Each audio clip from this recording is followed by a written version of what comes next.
Kelsey, and welcome to my garden. We keep on adding to it every day that we can. It feels like it's really starting to take shape now.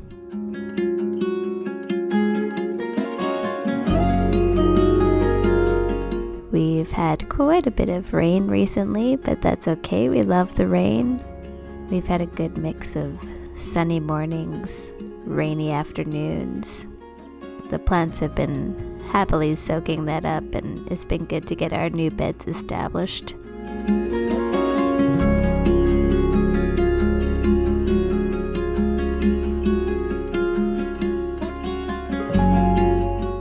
We got a little bit of frost damage, even this iceberg lettuce. Too cold for it, but it did bounce back. This milkweed is so beautiful to me.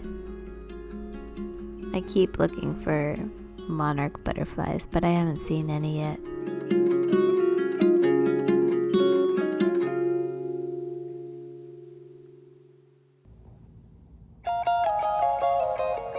And we've been learning to live with our dandelion lawn. It's about 100% dandelions. And we're kind of trying to see the bright side. Dandelions are actually very beneficial. They're some of the first food for our pollinators. And their leaves, you can actually just throw them into a bucket, let the rainwater cover them, or pour some water on top, let that sit for a couple weeks, and then you have free fertilizer for your garden. Dandelions have really long taproots that can access nutrients down in the subsoil. It sends those nutrients up to the plant, of course, and then when the plant dies, then it nurtures the topsoil. They're not so bad, and they're so nice and soft, actually. At least they're not thistle. And you can eat them. Just stay out of my garden beds. Yeah, I want these tomatoes to grow really nice. I've got, I think, 4 indeterminate Romas, an old German giant. I've got a couple of sweet millions, and chocolate cherry, and yellow pear-shaped. So a nice little mix. I would really love to can this year. I've never canned before, and making my own tomato sauce sounds really exciting to me. It does feel a little bit intimidating because there is a bit of equipment and steps to it, but I can handle it. I can do this. I want to grow really nice tomatoes first.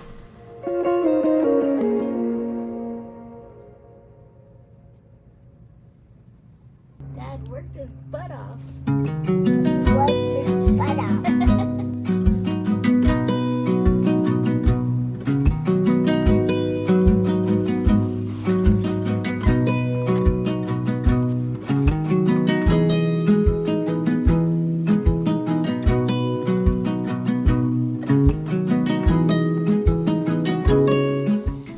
Husband made these awesome trellises for me to string my tomatoes up, and my cucumbers as well on the other side with a net.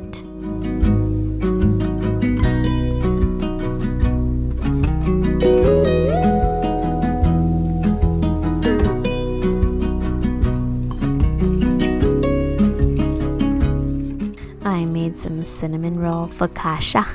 It would have been really good with apples. Speaking of apples, our apple tree is sprouting new growth and the little apples are growing. So that makes me very happy. I am a little concerned. The leaves are a little bit curled still. I hope it's not a disease. But if the apples are growing and there's new growth, then that seems like a good sign. These onions, why am I still holding on to these? Once onions fall over like this, then they're not coming back, honey. They're not gonna bulb out anymore. Just eat them.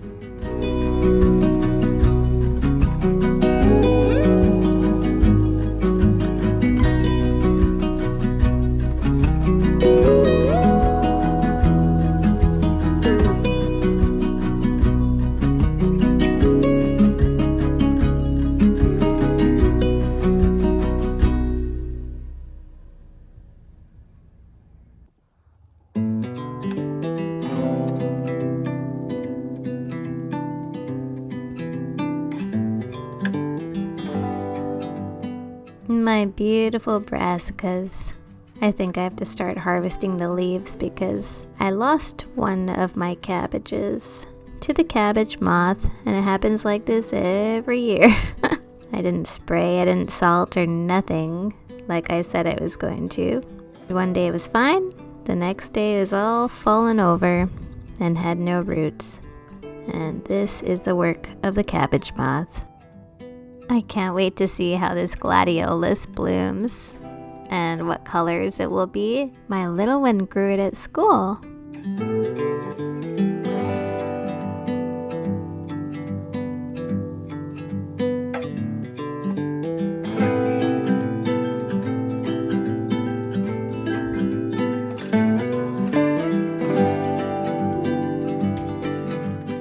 Been mostly harvesting herbs from the garden, but soon kale and lettuce will be ready.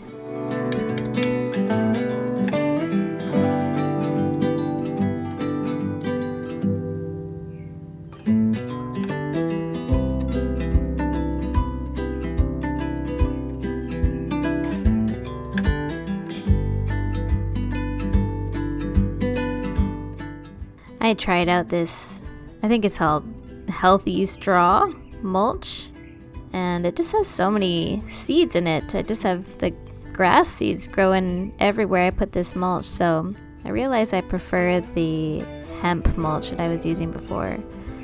It doesn't have any of those seeds in it, and it's just a little harder to spread, but I don't mind that.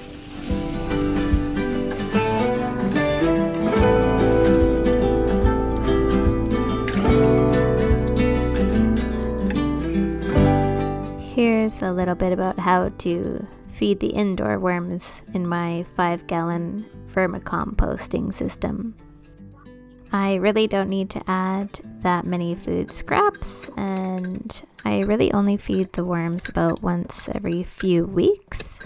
And you can add water a little bit in between your feedings. But you don't want to add too much food too often because the system could turn anaerobic, and that would start to make everything go rancid. So to maintain a healthy environment, you want to make sure that the worms are able to eat through most or all of the food that you're giving them before you add more.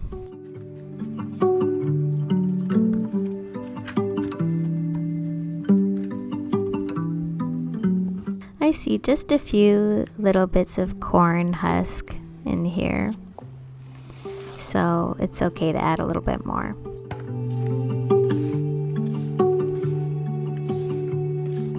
Some of the worms' favorite foods are banana peels, avocados, cucumbers, eggshells, and coffee grounds.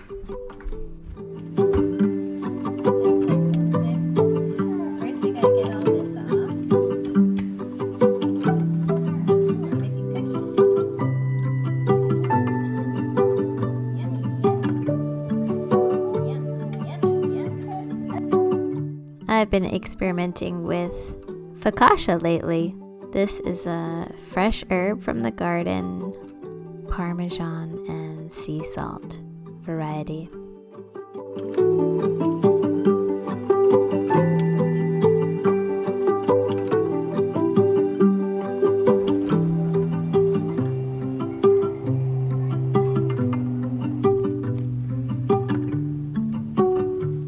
I got in the last of my onions. Next year, I'll be able to start these really early. Onions can tolerate quite low temperatures. Not ideal to have them planted in the same bed as my cucumbers. Cucumbers love water and need water all season. Storage onions, they're okay with a little bit of a drier soil, especially right before harvest. So we'll see how it goes. It's the only space I had left, and I just didn't plan it through too well.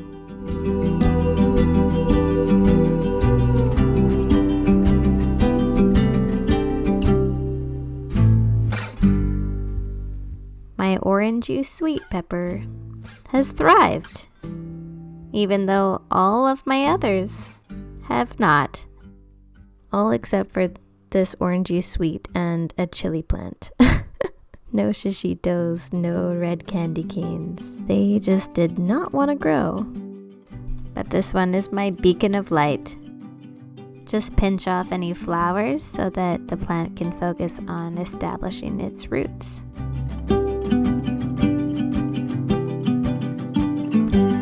We have a cocooning moth. These trellises are tall, about 8 feet tall. I might have to get on a ladder to harvest, but at least we'll be making the most of our vertical space by growing our vining plants up.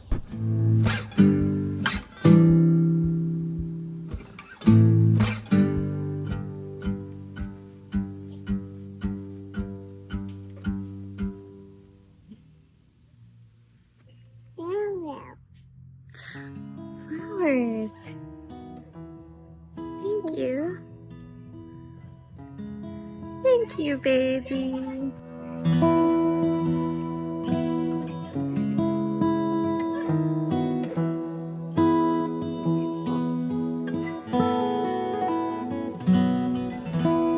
This is that hemp mulch I was talking about earlier.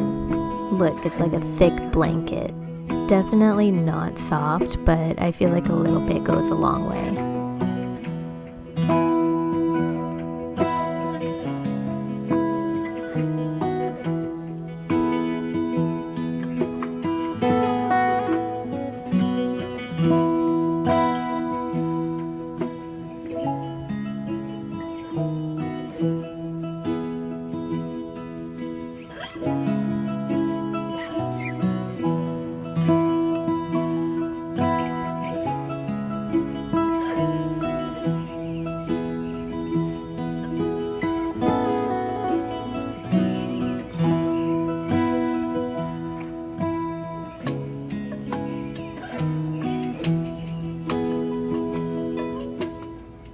And that's all for now.